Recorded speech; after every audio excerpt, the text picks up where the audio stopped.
ISIS എന്ന് പറയുന്നത് തന്നെ ഇപ്പോൾ ആഗോള തലത്തിൽ തന്നെ അത് ഇല്ലാതായിക്കൊണ്ടിരിക്കുകയാണ്.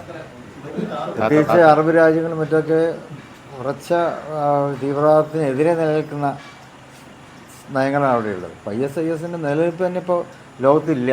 അപ്പം അങ്ങനത്തെ ഒരു സാഹചര്യത്തിൽ വീണ്ടും ഇവിടെ ഉണ്ട് എന്ന് പറയുന്നത് അതിൻ്റെ പിന്നിലുള്ള രാഷ്ട്രീയം എന്താണെന്ന് മനസ്സിലാക്കാൻ നമുക്ക് പറ്റും. പക്ഷേ കേരളത്തിലൊന്നും അത് മുതലാകാൻ പോകുന്നില്ല. കേരളത്തിലെ ജനങ്ങളൊക്കെ വ്യക്തമായി മനസ്സിലാക്കാൻ പറ്റും. അതേതരത്തിൽ ജനാധിപത്യ മൂല്യങ്ങൾ വിശ്വസിക്കുന്നവരാണ് കേരളത്തിലെ ഭൂരിപക്ഷം സമൂഹം. കഴിഞ്ഞ ഈ തെരഞ്ഞെടുപ്പിൽ നമ്മൾ തെളിയിച്ചു കൊടുത്തിട്ടുള്ളതുമാണ്. അത് നഷ്ടപ്പെട്ട വോട്ടുകൾ വീണ്ടെടുക്കാൻ എന്താണോ ഇനി വല്ല പിടിവള്ളിയും കിട്ടുമോ എന്നവർ അന്വേഷിച്ചുകൊണ്ടിരിക്കുകയാണ്. അപ്പോൾ അതിപ്പോൾ ISന് പിടിവള്ളി പിടിച്ചു നോക്കുകയാണ്. പക്ഷെ അതൊന്നും ഇവിടെ നടപ്പാൻ പോകുന്നില്ല. തീർച്ചയായിട്ടും ഒരു കണക്കുകളുടെ അടിസ്ഥാനത്തിൽ ആർക്കും തെളിയിക്കാൻ പറ്റിയിട്ടില്ല.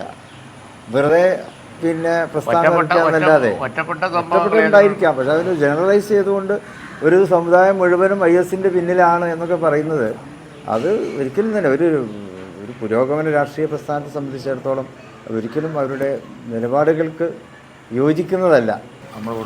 ഇല്ല, ഞാൻ മനസ്സിലാക്കുന്നത് ശരിയെങ്കിൽ ഇന്ത്യൻ യൂണിയൻ മുസ്ലിം ലീഗും അതുപോലെ മറ്റ് RSP അടക്കമുള്ള കക്ഷികളൊക്കെ തന്നെ ഇലക്ഷൻ കമ്മീഷന് മുമ്പാകെയും ലോ കമ്മീഷന് മുമ്പാകെയും ഒക്കെ തന്നെ ഇതുമായി ബന്ധപ്പെട്ട നിലപാടുകൾ വ്യക്തമാക്കിയിട്ടുണ്ട്.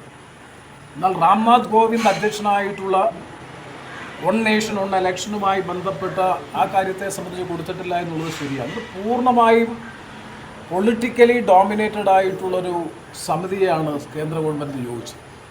ഇത്രയും പെട്ടെന്ന് ഇത്തരത്തിലൊരു റിപ്പോർട്ട് സബ്മിറ്റ് ചെയ്യാൻ എങ്ങനെ ആ കമ്മിറ്റി കഴിയുന്നു എന്നുള്ളതാണ് ഏറ്റവും വളരെ തികച്ചും ഒരു പ്രഹസനാത്മകമായ നിലയിൽ ഒരു കമ്മീഷൻ നിയോഗിക്കുക, ആ കമ്മീഷൻ പെട്ടെന്ന് തട്ടിക്കൂട്ടി ഒരു റിപ്പോർട്ട് ഉണ്ടാക്കുക, അത് ഒരു ചർച്ച പോലും കൂടാതെ സമയം കൊടുത്തില്ല. അതെ, രാംനാഥ് കോവിന്ദ് കമ്മീഷനുമായി ബന്ധപ്പെട്ട കാര്യങ്ങളെ സംബന്ധിച്ച് ഒരു ആൾ പാർട്ടി മീറ്റിംഗ് വിളിച്ചുകൂട്ടി അതിൻ്റെ വിശദാംശങ്ങൾ ചർച്ച ചെയ്യുക പോലും കൂടാതെ ഏകപക്ഷീയമായി എങ്ങനെയാണ് ഗവൺമെൻറ് എന്ന് പറഞ്ഞ രാജ്യത്തെ മുഴുവൻ ജനങ്ങളെയും പ്രതിനിധീകരിക്കുന്നതാണ് ഗവൺമെൻറ്, എങ്ങനെയാണ് കേന്ദ്ര മന്ത്രിസഭാ യോഗം ഇത് ഇനി കൺസൾട്ടേഷൻ ആകാമെന്നുള്ളതാണ്.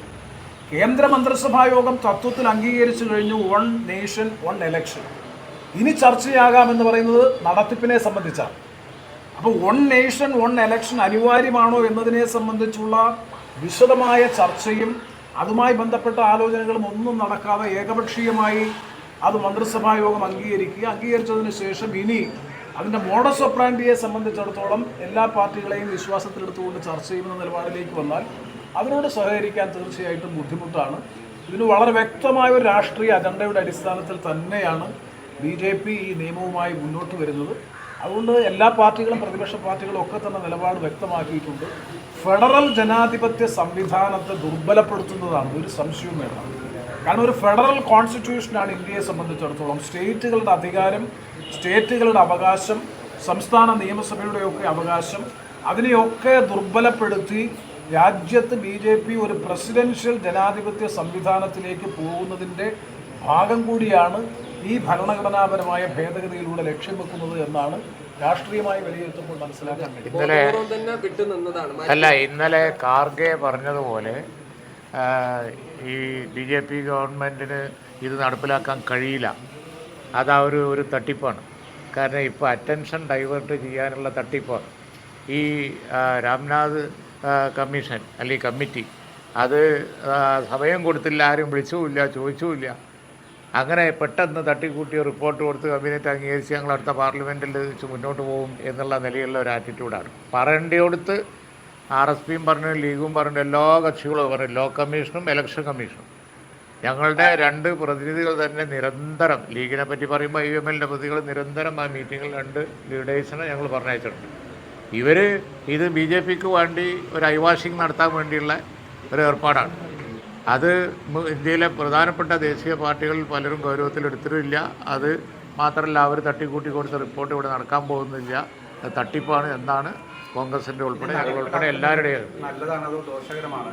വളരെ ദോഷമാണ്. ഞങ്ങളിത് ലോ കമ്മീഷനിലും ഇലക്ഷൻ കമ്മീഷനിലും ലീഗ് പ്രതികൾ പങ്കെടുത്ത് പറഞ്ഞത്, holding simultaneous election will tinker with the democracy basic structure of constitution and federal policy of the country.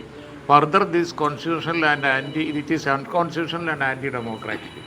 Unconstitutional and anti-democratic ആണ് എന്നാണ് ലീഗിൻ്റെ അഭിപ്രായം. RSP അതിനെ പറഞ്ഞു ഇന്ത്യ